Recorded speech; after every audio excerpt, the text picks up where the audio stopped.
এই যে পাম্পে যে মানুষের লম্বা লাইন, পাম্পে আবার বিদ্যুৎ জ্বালানি মন্ত্রী বলেছেন জ্বালানির নিয়ে কোনো সংকট নাই। এরকম অবস্থায় এদিকে বিএনপি মহাসচিব গতকাল বলে দিয়েছেন জিনিসপত্রের দাম যারা বাড়ায় তাদেরকে আশকারা দিয়ে বলে দিয়েছেন জিনিসপত্রের দাম বাড়বে। এসব নানা পরিস্থিতি।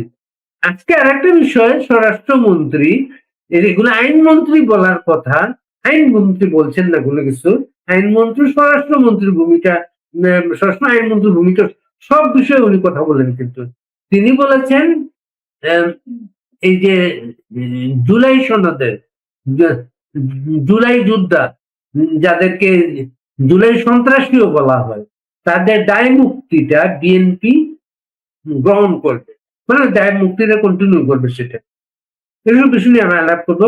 সোহেল ভাই, আমাদের অনুষ্ঠানে আপনাকে স্বাগতম। আপনাকে ধন্যবাদ বাড়ি ভাই। আমাদের নিয়মিত অনুষ্ঠান, আজকের অনুষ্ঠান শিরোনাম হচ্ছে ইন্ডেমনিটি, জুলাই সন্ত্রাসীদের পুলিশ হত্যাকারীদের ইন্ডেমনিটি সরকার গ্রহণ করবে।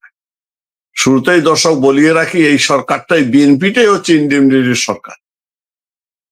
এটা শুরুতেই 1975 সালে বিএনপি গঠিত হওয়ার আগেই তাদের তথাকথিত প্রতিষ্ঠাতা খুনি জিয়াউর রহমান 15ই আগস্টের অন্যতম কুশীলব, নিরাপত্তের কুশীলব, যার নির্দেশে সেই প্রথম ওই বঙ্গবন্ধু হত্যাকারীদের ইন্ডেমনিটি দিয়েছিল, কিন্তু তাদেরকে সে রক্ষা করতে পারে। সুতরাং আজকে তার অনুসারীরা আবারও যখন ইন্ডেমনিটি ওই সন্ত্রাসী যারা খুনিতে তো দেবেই, এটা আশ্চর্য আর কিছু নেই, এটাই তো হবে, এটা করবেই। কারণ তার সেই সরকারটাই হচ্ছে, বিএনপিটাই হচ্ছে, বিএনপির প্রতিষ্ঠাতা হচ্ছে ইন্ডেমনিটি সরকার, ইন্ডেমনিটির দল, ইন্ডেমনিটির জননায়ক, ইন্ডেমনিটির সরকার প্রধান হয়।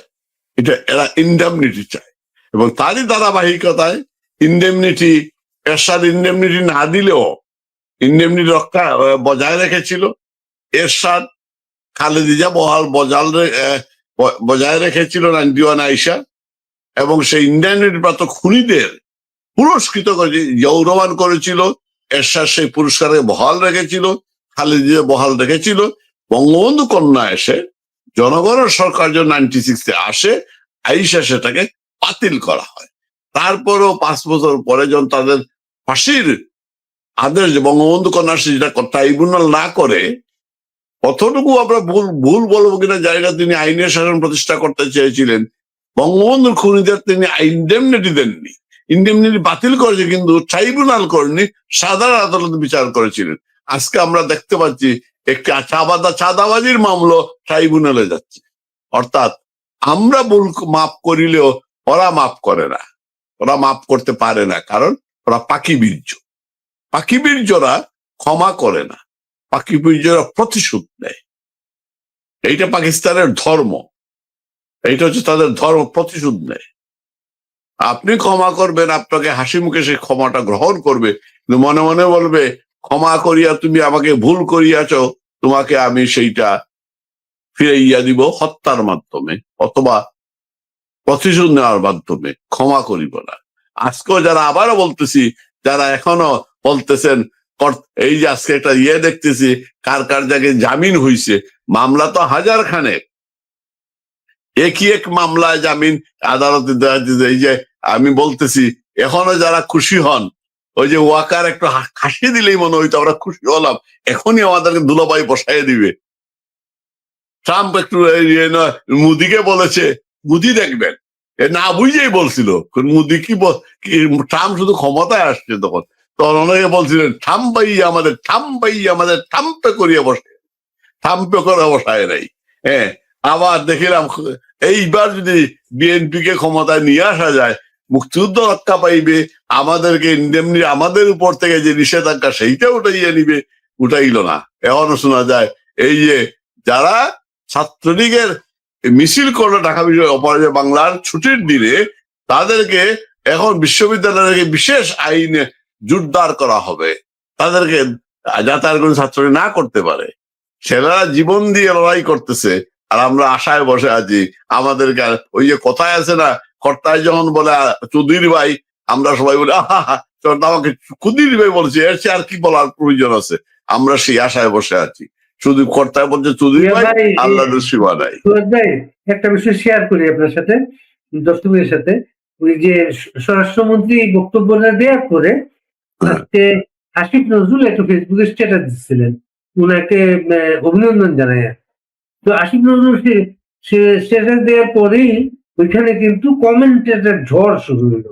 হ্যাঁ, আসিফ নজরুল পরে এক পর্যায়ে দেখলাম যে ওই কমেন্ট করার অপশনটা উনি বন্ধ করে ফেলছেন, এত ঝড় দেখে। আমি এর আগে কিছু স্ক্রিনশট নিচ্ছিলাম আর হ্যাঁ, একটু মজা শুনেন। একজন লিখছেন দেখতে থাকেন, পলায়েন না সার। তারপরে একজন লিখছেন দায় মুক্তি এর কথা শুনে মহা খুশি, 26 লক্ষ ভারতীয়, এই হিসাব কে দিবে? বলছেন আপনি বড় গাদ্দার। জি স্যার, স্যার বেঁচে আছেন? এরকম কবিরা যে ইয়াটা, হ্যাঁ। একজন হচ্ছে দায় মুক্তি মানে তারা অন্যায় করেছে সেটা দায় মুক্তি দেবে, অন্য সরকার দায় মুক্তি না দিলে শাস্তি পাবে না? তবে এটা গালিগালা যেগুলো করা সম্ভব না সেটা।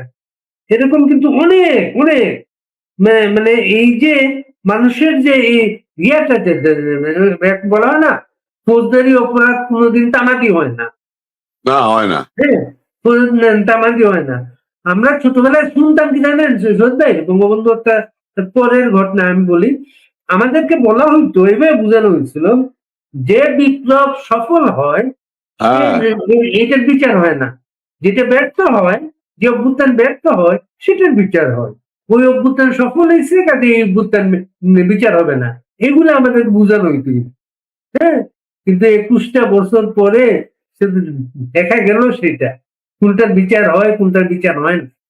এই পুলিশ হত্যা, এই আওয়ামী লীগের নেতা কর্মী, এত নেতা কর্মী হত্যা, 32 নম্বর ধ্বংস, বা সারা বাংলাদেশে বঙ্গবন্ধুর নামে যত কিছু আছে সমস্ত কিছু ধ্বংস, এগুলো কিভাবে তারা মনে করে কয়েকদিন আটকে রাখবে তারা এটা? প্রথম কথা হচ্ছে বিপ্লবটা কি? বিপ্লব খায় না পরে, বিপ্লব কিসে হয়? এই যারা এই কথাগুলো বলতেন না, যে এখনো বলেন যে বিপ্লব কারে শিখায়, বিপ্লব কাকে বলে? না, বিপ্লব তো তারা বঙ্গভবনের দিন সেদিনই শেষ, যখন বিপ্লব শপথ নিলেন। বিপ্লব বিপ্লবকে বিপ্লব সাধারণত বিপ্লব গুলা হয় মানুষের পক্ষে, জনগণের পক্ষে।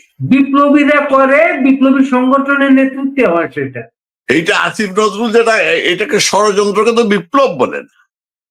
এই যে আসিফ গালি শুনতেছে, সে তো নিজেই বলছে তোর উপদেষ্টা ছিল, যে আগে লোকজন কি আমাকে ভাবা দিত, এখন খালি গালি দেয়।